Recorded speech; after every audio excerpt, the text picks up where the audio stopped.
Hi, welcome. It's Hanifa YouTube channel here. Malamulo a dziko la Malawi SAKUWALOLA a Saulos Chilima KUDZAIMANSO mchaka cha 2025. Mchaka cha 2009, mtsogoleri wakale wa dziko lino Dr Bakili Muluzi anafuna kuyimanso kachitatu pamasankho omwe amafuna kupikisana ndi a Bingu wa Mutharika omwe anali mtsogoleri wa dziko lino pa nthawiyo. Bungwe loyendetsa masankho mdziko muno la Malawi Electoral Commision linawakana a Muluzi atapereka mapepala awo otsimikiza kuti iwowa akufuna kupikisana nawo pa masankho a mchaka cha 2009. Chifukwa chomwe iwowa anawakanira ndi chakuti iwowa a Bakili Muluzi anali atalamulira kale dziko lino ngati mtsogoleri wa dziko la Malawi kokwana kawiri, ndipo monga mwa malamulo a dziko samayenera kupikisana nawo. A Bakili Muluzi sanakhutire ndi ganizo la MEC, ndipo anakamang'ala ku bwalo la milandu kuti bwalolo liwunike chiganizo cha MEC.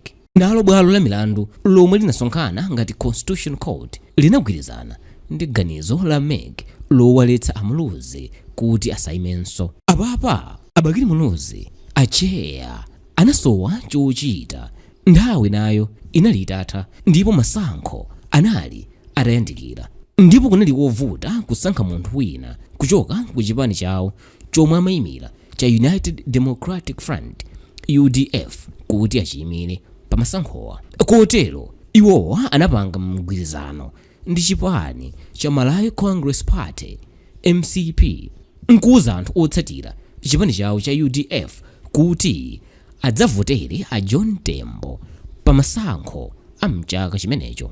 Chigamulocho chomwe chinachitika pa 16 May mu chaka cha 2009 ndipo anachipereka ndi a Edward Tweya, a Hile Potani ndi a Michael Mtaba.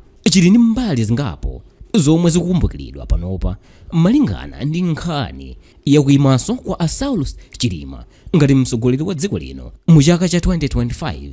Mbali ina ya chigamulocho inati maiko ambiri wachiwiri kwa mtsogoleri wa dziko amatha kuloledwa kupikisana nawo pa masankho ngati mtsogoleri wa dziko ikakhala kuti nthawi yolamula mtsogoleriyo yatha.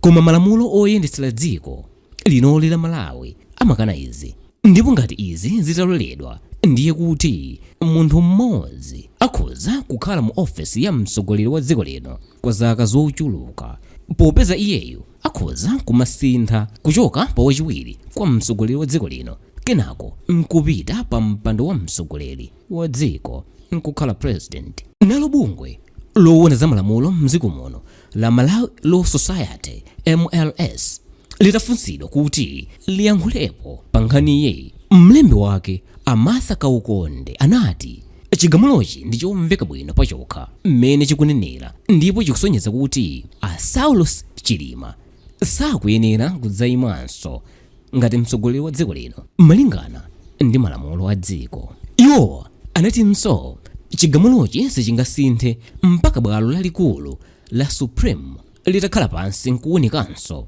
ngati izizi zili choncho, popeza chigamulo ndi lamulo palokha.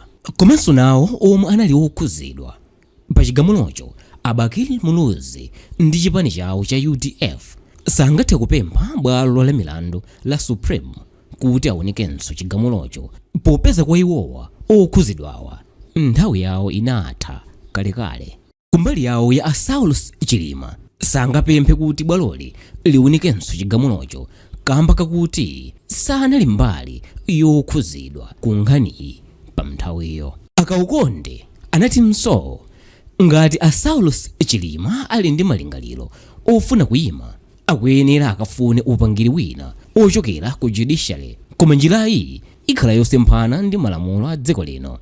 Dr Saulos Chilima atafunsidwa pa nkhaniyi kudzera mwa ofalisa mnkhani wawo apitilani phiri, iwowa anakana kuyankhulapo. Naye mlembi wa chipani cha UTM chomwe amachitsogolera ndi a Saulos Chilima, Mayi Patricia Kaliati, anakananso kuyankhulapo ponena kuti iwowa akuyenera aonekaye chigamulocho mofasa bwino oyankhula pa nkhani za malamulo yemwenso ndi mphunzitsi wa za malamulo ku sukulu ya ukachenjedwe ya University of Malawi kuzomba a Bernadette Malunga anati pali chimodzi chomwe chikuyenera kuchitika kuti mwina a Saulos Chilima adzaloledwe kuyima nawo pa masankho omwe akubwerawa a mchaka cha 2025.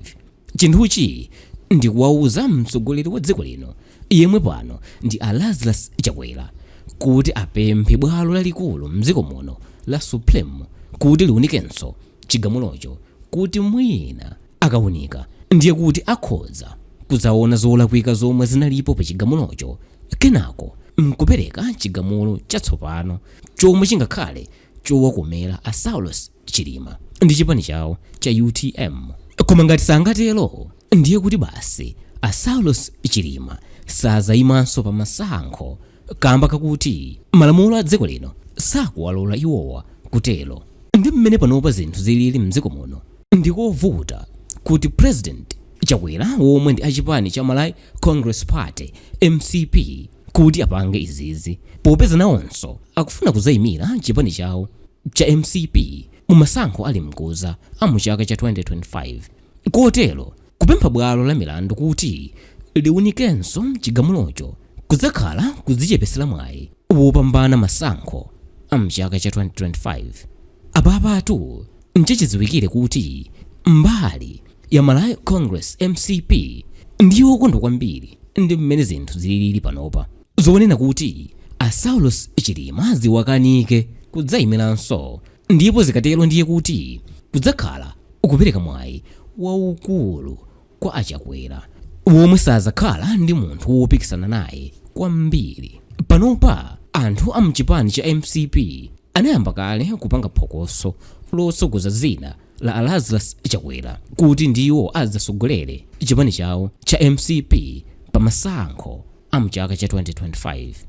Anthu ambiri akumatinso mwina a Saulos Chilima akuyenera kutula pansi udindo wawo ngati wachiwiri wa dziko lino kuti mwina zaka zawo zisanu zomwe akhale ali wachiwiri kwa mtsogoleri wa dziko lino zisawerengedwe. Kotero ndiye kuti iyeyu sakhala kuti wakhala pa udindo kwa zaka zokwana 10 koma zisanu zokha basi. Izizi anthu ena akumayankhula kuti mwina akhoza kuzemba lamulo komanso chigamulo cha bwalo la Constitution Court cha mchaka cha 2009. Pakadali pano a Saulos Chilima adasiya kupasidwa mchito ndi mtsogoleri wa dziko lino kamba kokhuzidwa ndi kuganiziridwa kuti akhala akuchita zakatangale ndi mkuluja wa mdziko la Britain Azuneth Satar, ndipo nthambi yothana ndi ziphuphu komanso katangale mdziko muno ya Anti-Corruption Bureau ACB ikuwafufuza iwowa.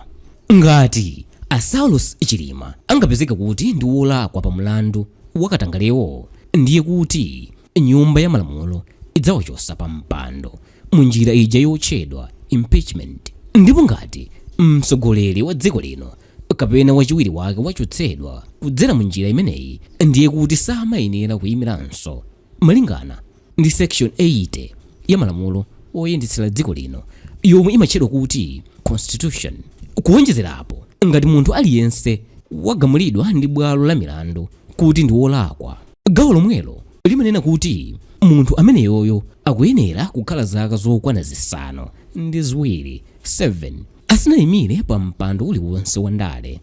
Choncho ngati a Saulos Chilima zingachitike kuti apezeka wolakwa pa nkhani yawo yokhuzidwa ndi katangale wa Azuneth Satar ndiye kuti basi apapa ndi game over, sadzayimiranso. Ngati dziko anthu ambiri ali ndi chidwi kuti chichitike ndi chani kwenikweni potengera kuti a Saulos Chilima anauza mtundu wa Amalawi kudzera pa kuyankhula kwawo kwa pa 1 Julayi mu chaka cha 2022 kuti mgwirizano wawo watonse womwe anasayinirana ndi a Lazarus Chakwera achipani cha Malawi Congress Party MCP umanena kuti pamene Achakwera anayimira mu chaka cha 2020 ndiye kuti a Saulos Chilima adzayimira mgwirizano wo mu chaka cha 2025. Tiona zinthu.